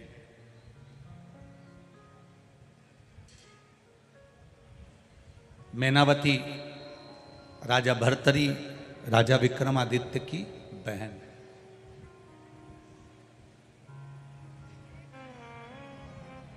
पहला वचन कह रही है, भैया मेरे गुरु गोरखनाथ कहते हैं,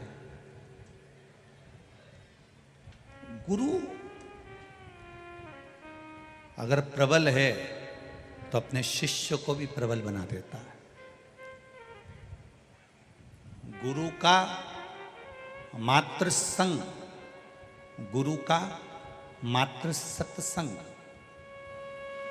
गुरु के संग आप चल रहे हैं, गुरु के सत्संग में आप चल रहे हैं, कहीं ना कहीं आप शिव की आराधना में डूबे हुए हैं, भगवत भजन में डूबे हुए हैं, तो गुरु आपको इतना भिंगो देगा, इतना भिंगो देगा कि फिर आपका चित्त, आपका मन, आपकी बुद्धि, आपका मन कहीं दूसरी जगह जाएगा ही। गुरु अगर भिंगो दे। राजा भर्तरी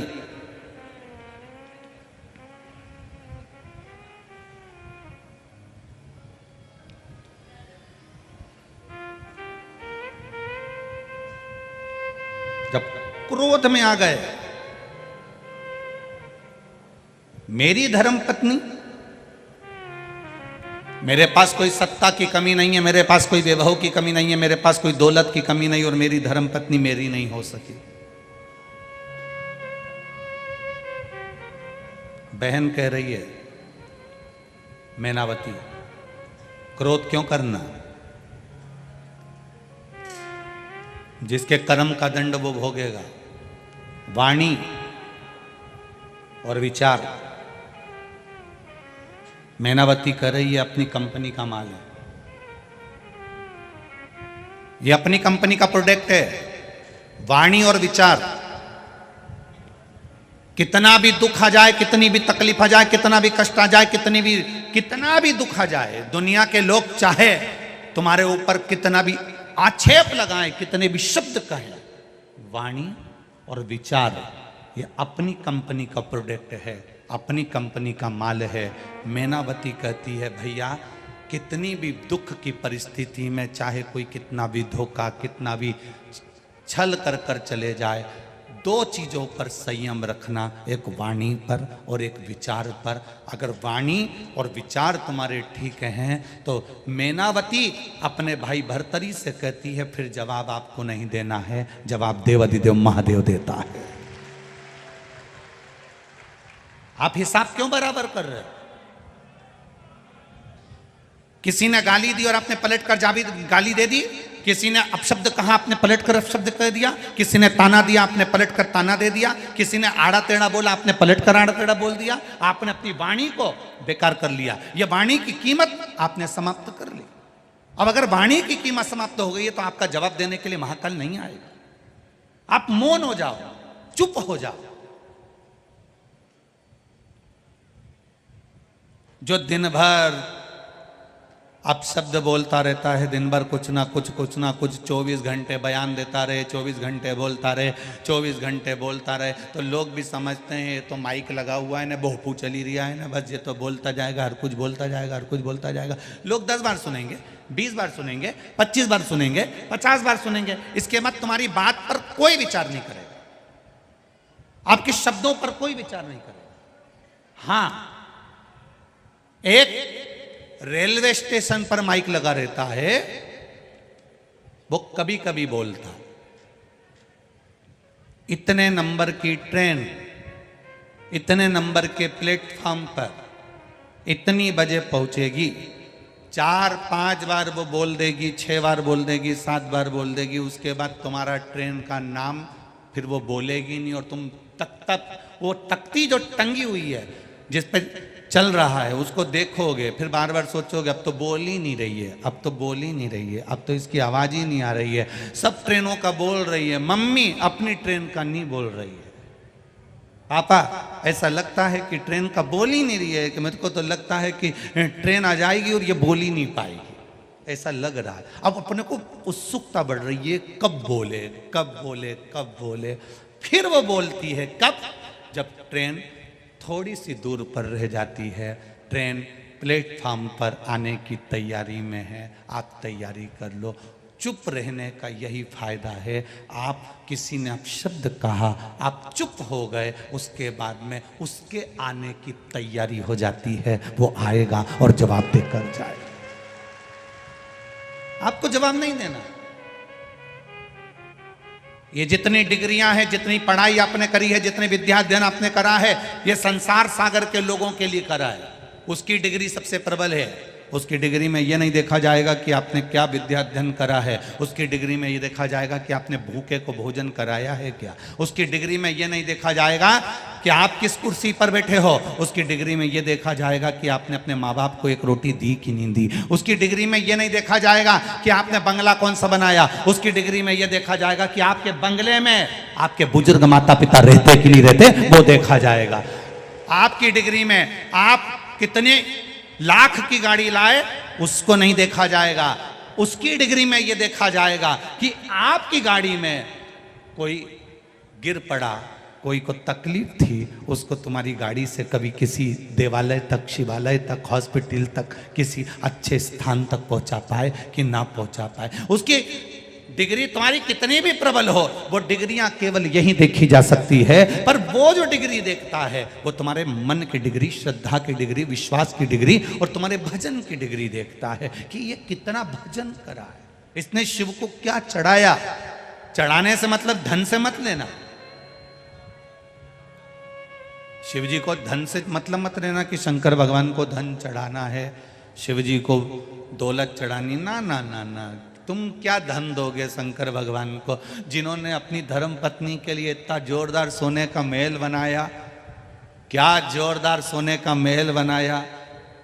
और इतना जोरदार महल बनाने के बाद एक चुटकी लगी, केवल चुटकी, और विशर्वा जी को पूजन करने बिठाकर वो सोने का महल 1 मिनट में दान कर दिया। 1 मिनट, 1 क्षण में दान कर दिया। क्या कोई करेगा? क्या कोई देगा? इस अंदाजे में मत रहो कि महादेव को तुम्हारे धन की जरूरत है, शंकर भगवान को तुम्हारी दौलत की जरूरत है, शिव जी को तुम्हारे सत्ता की जरूरत है, शंकर भगवान को तुम्हारी संपदा की जरूरत है। ना ना ना ना,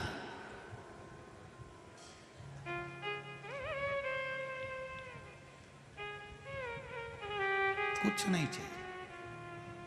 अलमस्त बैठा है आनंद में, एकांत। कितना सीधा साधा होगा, कितना सरल होगा मेरा महादेव। विचार करना जरा। कोई मर गया, उसका अंतिम संस्कार खेत में करा, अंतिम संस्कार खेत में करा, तो जहां उसकी भस्म पड़ी थी वहीं पे ओटला बना दिया। बोलो री जी जी सही है कि गलत है? वहीं ओटला बना दिया। और ओटला बना के ना तुमने राम जी को बिठाया, ना तुमने कृष्ण जी को बिठाया, ना तुमने दत्त को बिठाया, ना तुमने देवी को बिठाया, ना किसी भैरू जी के बिठाया, ना किसी देवता के बिठाया। उस ओटले पर जो समाधि का ओटला है, जहां पर किसी का अंतिम संस्कार किया गया, उस जगह पर ओटला बनाकर तुमने किसी को नहीं बिठाया। बिठाया तो केवल एक कोई बिठाया। किसको? बोलो बोलो, जम के बोलो जरा। महादेव को बिठाया। नर्मदा जी नहाने गई थी, अस्थियां छोड़ने गई थी, वहां से शंकर जी खरीद के ले आई और शंकर जी को यहाँ ला के ओटला पे बिठा दिया। फिर कोई पूछे कि साहब ये ओटला कैसा, तो हमारा दादाजी पर दादाजी मरिया था तो उनका ओटला है। तो इस पे शंकर जी क्या कर रहे हैं, शिव जी क्या कर रहे हैं यहाँ पर? शंकर जी को क्यों बिठाया? क्योंकि उसको मालूम है, उसको ये ज्ञात है, कभी कोई भूल से भी 1 लोटा जल परिवार का व्यक्ति जाकर उस ओटले पर शंकर जी को अगर चढ़ा भी देगा तो ये जो भूमि है, ये जो जगह है, ये अपने आप में मोक्ष प्राप्त कर लेगी उसके जल से। मुक्ति। कितनी दुखी थी पृथ्वी। रामचरितमानस को उठाकर देखिए, पृथ्वी अपने दर्द सुना रही है कि चारों तरफ रावण का हाहाकार मच रहा है, आप कृपा करिए। कृष्ण अवतार के समय पर पृथ्वी दुखी थी, जाकर भगवान नारायण से प्रार्थना करती है कि कंस का अत्याचार बढ़ रहा है, आप कृपा करिए। बार बार पृथ्वी दुखी होती है, बार बार ये भूमि, ये वसुंधरा बार बार दुखी होती है, बार बार ये वसुंधरा रोती है, बार बार ये पृथ्वी रोती है, बार बार ये भूमि नैनों से नीर बहाती है। जब पाप बढ़ता है, अनाचार बढ़ता है, दुराचार बढ़ता है, ये पृथ्वी रोती है, आंखों से आंसू बहता है।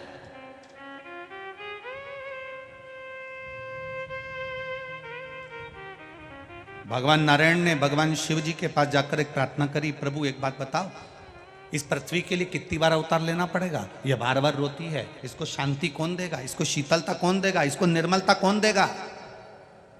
एक बार मैंने राम अवतार ले लिया, एक बार मैंने कृष्ण अवतार ले लिया, एक बार मैंने दत्त अवतार ले लिया, एक बार ये 24 अवतार मैंने जितने अवतार लिए हैं, ये सारे के सारे अवतार इस पृथ्वी के लिए लिए हैं, इसको शांति देने के लिए, इसको शीतलता देने के लिए, इसके आनंद के लिए मैंने इतने अवतार लिए हैं। इनमें ये बताओ कि कितनी बार हम अवतार लेते रहेंगे, कितनी बार हम जन्म लेते रहेंगे, कितनी बार हम पृथ्वी पर जाते रहेंगे, इस पृथ्वी को शांति देने के लिए कितनी बार हम जन्म लेंगे? कोई परमानेंट इलाज बता दो। तब महादेव ने कहा तुम चिंता मत करो, इसका परमानेंट इलाज अगर कोई बता सकता है तो वो तुमरुका जी बता सकते हैं। सारे देवता तुमरुका जी के पास पहुंचे।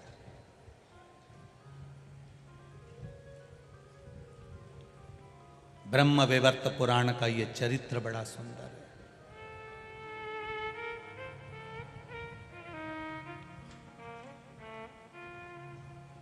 बड़ा सुंदर चरित्र है ये ब्रह्म वैवर्त पुराण का। पृथ्वी को बार बार तो नारायण पृथ्वी पर नहीं आ सकते, तो पृथ्वी को संतुष्टि कौन देगा? पृथ्वी को शांति कौन देगा? पृथ्वी को धीरज कौन देगा? पृथ्वी को संभालेगा कौन? शीतलता कौन देगा? तुमरुका जी के पास जाओ। तुमरुका जी के पास गए। तुमरुका जी भगवान शिव की भक्ति में लगे थे, शिव जी के शिवलिंग पर जल चढ़ा रहे थे। भगवान नारायण, ब्रह्मा, इंद्र, वायुदेव, जलदेव, गरुण देव, वरुण देव सब वहीं खड़े थे, सब देख रहे थे। तुमरुका जी शिव जी की आराधना कर रहे हैं, जल चढ़ा रहे हैं। बड़े धीरे धीरे धीरे धीरे आराम से शिव जी को जल चढ़ा रहे हैं। जितने विद्वान ब्राह्मण होंगे इस पृथ्वी के, जितने भू देवता हैं इस पृथ्वी के, जितने चतुर विद्वान ब्राह्मण जिन्होंने वेद पुराण शास्त्र का अध्ययन किया है, वो हमेशा एक बात जरूर कहते हैं कि शंकर जी का जब अभिषेक करो तो धीरे धीरे जल को चढ़ाओ, आराम से जल को समर्पित करो। ये जल का जो लोटा होता है, पात्र होता है, थोड़ा सा शिवलिंग से कम थोड़ी सी दूरी बनाकर रखो। शंकर भगवान को अगर आप मल रहे हो तो ये तांबे का लोटा, पीतल का, चांदी का लोटा तुम्हारा शंकर को टच नहीं होना चाहिए। क्यों? अपने बच्चे को नहला रहे हो, अपने पिताजी को नहला रहे हो, अपनी माता जी को नहला रहे हो और माथा भी ठोकते जा रहे हो। हमारे यहाँ ये शास्त्र नहीं कहता। विद्वान ब्राह्मण कहते हैं जिन्होंने वेद पुराण शास्त्रों का अध्ययन किया है, ऐसे भू देवता इस भूमंडल के कहते हैं भगवान का अभिषेक करते समय जल की धार धीरे धीरे चलना चाहिए।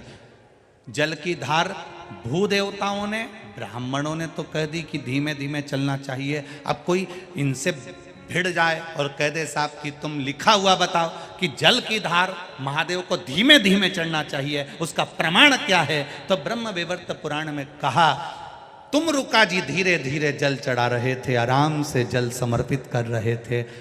ब्रह्मा, विष्णु आदि कादिक सब ने जब तुमरुका जी उठे, उठते से उनसे पूछा तुम ये क्या कर रहे हो?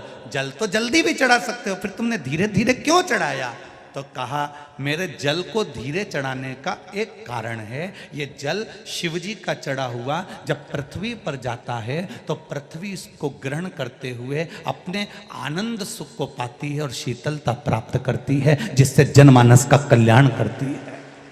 अब ब्रह्मा जी के प्रश्न का संशय मिट गया, भगवान विष्णु के प्रश्न का संशय मिट गया, अब इंद्र के प्रश्न का संशय मिट गया कि पृथ्वी को बार बार भगवान को अवतार लेने की जरूरत नहीं पड़ेगी, भगवान को बार बार पृथ्वी पर आने की जरूरत नहीं पड़ेगी। अगर संसार के लोग पृथ्वी पर रहने वाला एक एक बच्चा शंकर के मंदिर में एक लोटा पानी चढ़ाना चालू कर दे तो पृथ्वी भी अपना खजाना खोलना चालू कर देगी।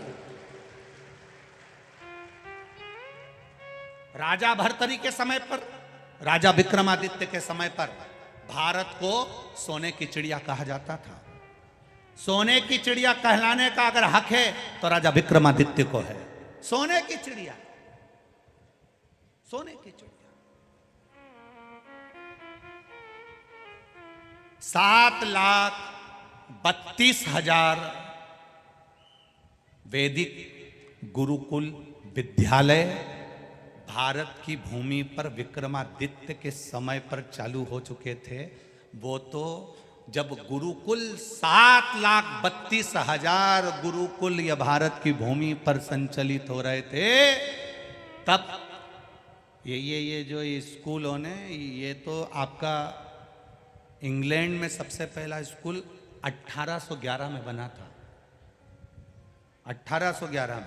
और उसके पहले 7,32,000 गुरुकुल भारत की भूमि पर चल रहे थे। केवल स्कूल में और गुरुकुल में जमीन और आसमान का अंतर है। स्कूल आपको नौकर बनाना सिखाते हैं और गुरुकुल आपको राजा बनाना सिखाते हैं। स्कूल में और गुरुकुल में जमीन आसमान का अंतर है। स्कूल आपको नौकर बनाना सिखाएंगे, इंजीनियर बन जाओगे तो कहीं नौकरी मिल जाएगी, अच्छी कंपनी में जॉब करोगे, अच्छी कंपनी में सर्विस करोगे। स्कूल वाले ये कभी नहीं कहते कि अपनी कंपनी डालने का प्रयास करना, पर गुरुकुल में गुरु कहता है अगर तू विद्वान बन गया तो तेरी खुद की कंपनियां चलेगी, तेरे साथ महादेव साथ चलेगा। स्कूल में और गुरुकुल में जमीन और आसमान का अंतर है। स्कूल में पढ़ाया जाता है कि तुम अगर पढ़ लोगे तो कहीं ना कहीं, तुम भी कहती हो, जितनी माताएं बैठी हैं इनसे पूछो अपने छोरा छोरी को एक ही बात कि अच्छा पढ़ ले तो कहीं नौकरी मिल जाएगी। मतलब तुम भी चाहते हो कि तुम्हारा छोरा कहीं नौकरी करे, कहीं नौकरी करे, कहीं नौकरी करे, कहीं नौकरी करे। मतलब वो दुनिया भर की, इंग्लैंड में स्कूल इसलिए चालू करे गए कि भारत के लोगों को गुलाम बनाना था अपनी कंपनी में, अपनी प्रॉपर्टी में, अपनी जमीन पर, और उन्होंने करा। भारत के लोग जाकर आज भी उनकी गुलामी कर रहे हैं, आज भी नौकरी कर रहे हैं। अगर इतने पढ़ लिख गए थे, इतने विद्वान हो गए थे तो भारत के नवयुवक बच्चों को प्रेरणा देते और कंपनी यहां खोलकर उनको आगे बढ़ाने का प्रयास करते।